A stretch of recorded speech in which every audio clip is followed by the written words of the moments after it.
Yo, hey guys, poppin', Jacques Slade here, and this is the best, greatest, most incredible basketball shoe ever designed. And I know what you're already thinking, Jacques, how can the Air Jordan 11 be the best, most greatest basketball shoe ever designed? Well, if you stick around, I'll tell you why, but there's no doubt that this shoe is the best that's ever done it. Plain, flat out, and that's the truth. Let's go.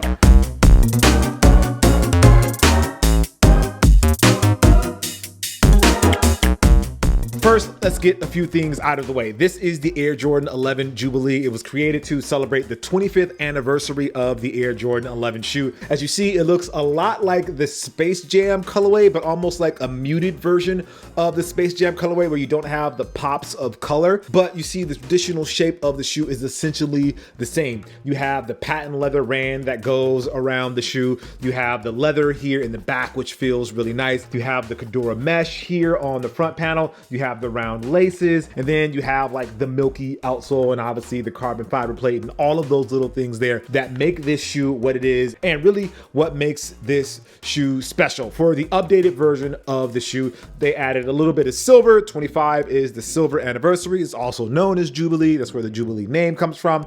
But you see they add the silver Jordan letters there going up on the lateral side, and then on the medial side you have the Jordan letters going down. And then the thing that I really like about the shoe that make it specific to the 25 is this raised Jumpman here, obviously in silver again, but the raised gives it a sort of luxury sort of feel to it, almost makes it feel like a premium offering of the shoe. In a sense, this is the premium basketball shoe. When it comes to basketball shoes, not many shoes measure up to this one, and I feel like Jordan Brand really took it upon themselves to push the premium aspect of the shoe and the luxury styling of this shoe with the Jubilee for the 25th anniversary. Now, this being the 25th anniversary, obviously it was a big deal, but the Air Jordan 11 has actually been a big deal for a very long time. Well, a decade at least. So back in 2009, Jordan Brand released the Countdown Pack, but every year since then, the Air Jordan 11 has been a part of the holiday releases, and I can't think of another shoe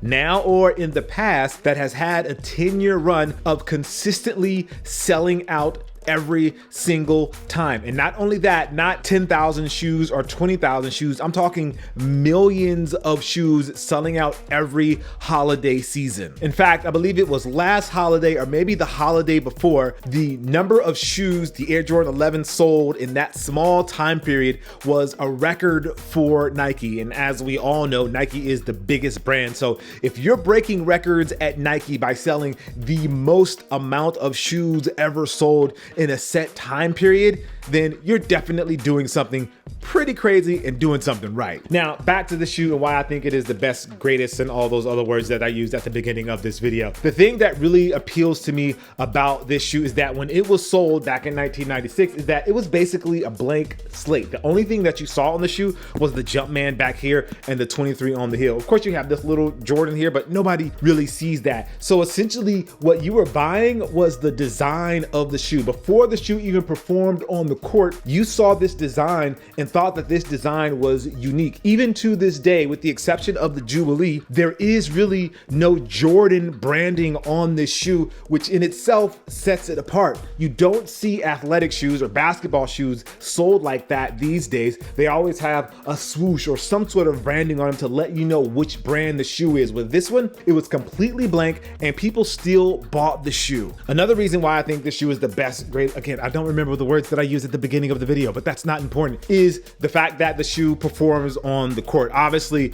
Jordan won the first of his second three-peat while wearing this shoe, which really set the bar for what this shoe can do. But even to today, you see this shoe being used in the NBA and you see people wearing this shoe in the NBA. That alone should tell you that the durability, the wearability, the traction, and all those things that make this shoe what it is still work in the world today. 25 years later, there aren't very many shoes that can give you that kind of stat and line up with all the other stats and other ways that this shoe checks the boxes. The other thing that happened with this shoe is patent leather. There was a time when basketball sneakers were a bit more fashionable and people wore basketball shoes more casually. That world has sort of gone away, but this is one of the shoes that actually breaks those rules. When it comes to wearing this shoe casually, people still wear this shoe casually. When it comes to this shoe performing, people still perform in this basketball shoe. So this shoe is able to bridge that gap and really, I think, set the bar for what the expectation is for a shoe that you can wear both on and off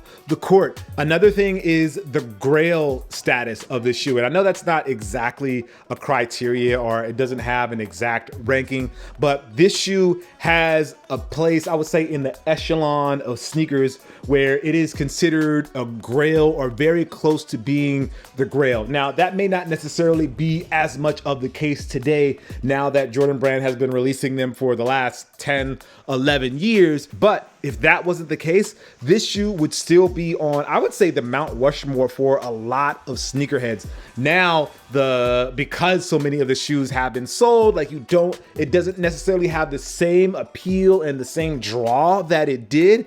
But in general, people that aren't really into the sneaker world and people that are outside of sneakers, but that just buy sneakers kind of in general or every once in a while, the Jordan 11 is still a Grail and represents the Grail status when it comes to sneakers. Now, the final thing is, I would say that the Air Jordan 11 is the king of the retro. Now, many people can point to, well, what about the Air Force One? That works, but it's always being released. But then you have the Air Jordan 1, which is becoming more common, and that one could kind of fit into that category. But if there was one shoe that people automatically get excited about releasing and that everybody talks about and that everybody writes about, it is this shoe right here, the Air Jordan 11. There's no denying it that this shoe has the appeal that no other shoe in history has. If you can think of a shoe that has the same sort of appeal, the pop culture appeal, the sneakerhead appeal as the Air Jordan 11, let me know down in the comments below. Okay, let's put it all together. One, the shoe was designed by master designer Tinker Hatfield. There is no other designer that has the sort of pop culture relevance or the design chops that Tinker Hatfield has. He is in a category all on his own. Two, the shoe sold based on just the looks alone.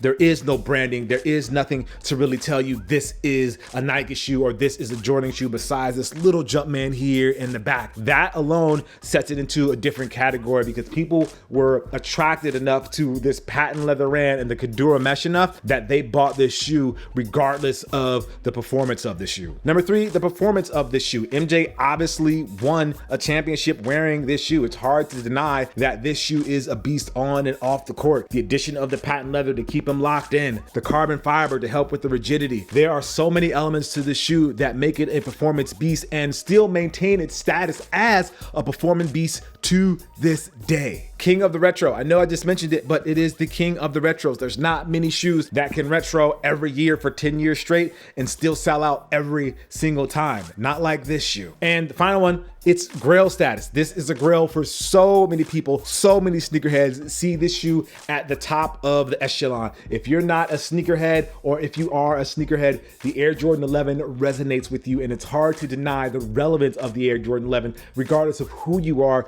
You can say, oh, it doesn't matter, or you don't like it, but you know about this shoe and you know what this shoe means to the culture, and that alone puts it on a different bar. All right, so that's my quick rambling on why the Air Jordan 11 is the best, greatest, most important basketball shoe ever made. And really, if I really think about it, every basketball shoe that has released since this shoe tries to do everything that this shoe does, but this is the only one, in my opinion, that checks all of those boxes as of today, as of 10 years ago, and I would say into the future. Anyway, let me know if there's a different shoe that you want or that you think should be the best, greatest basketball shoe of all time, and we'll talk down in the comments about it. All right, you guys, hope you enjoy. I'll see you soon. Peace.